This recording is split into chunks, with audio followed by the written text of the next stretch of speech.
On February 6, 1981, 32-year-old Prince Charles proposed to Diana Spencer, who at that time was only 19 years old. According to the woman herself, before the engagement, she had met her future husband only 13 times but still agreed to become his wife. Why did Diana say yes, even though nothing indicated a happy union for them?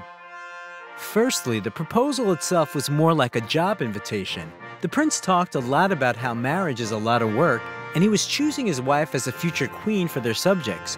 For him, the main task was to choose a worthy party so as not to disappoint either his family or the British. Charles' young years were filled with non-committal affairs, to which his mother did not object. Yet, the prince had to meet a decent girl of aristocratic origin.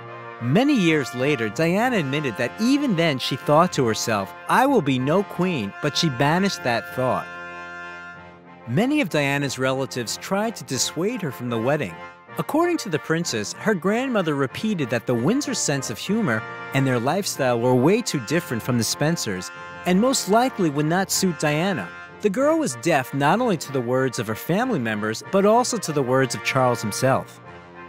During their first joint interview, when asked, "Are you in love?" Diana blurted out, "Of course," but the future husband uttered his famous phrase, "Whatever in love means."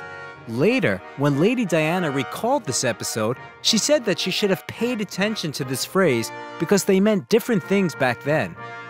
And then, all of Diana's thoughts were about how to become the prince's wife, so she listened to him as if in a dream. She wanted to marry an heir to the throne, but rather not to become part of the royal family, but to have the stability that this family offers. Some sources claim that young Miss Spencer was seriously planning to tie the knot with Charles because he is the only man who does not have the right to divorce. Diana herself is a child of divorce. Her mother Frances left Earl John Spencer when her daughter was only 8 years old. The divorce was accompanied by scandals. Mrs. Spencer was called the destroyer of marriage, and later the Princess of Wales said that she witnessed domestic violence from her father. After the divorce, it was he who won custody over the children, but his new wife did not get along with them.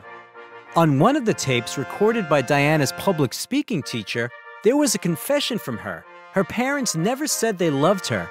Moreover, her family called her fat and stupid. All this led to an unstable emotional state, bulimia, and an irresistible craving for guaranteed happiness. In reality, it was impossible, but in dreams, the prince will always love his princess.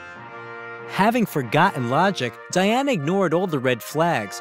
Charles did not call her on his trips, hinted at the bride's excess weight, but there was always an excuse for everything. Moreover, the new relatives have become a real family for her. The girl saw a caring and wise mother in the Queen, and in Prince Philip, her defender, so she tried to stay close to him at numerous receptions. Shortly before the wedding, Lady Diana, during a moment of consciousness, told her sisters that she couldn't get married, but then the public pressure got to her. Everyone was waiting for this ceremony.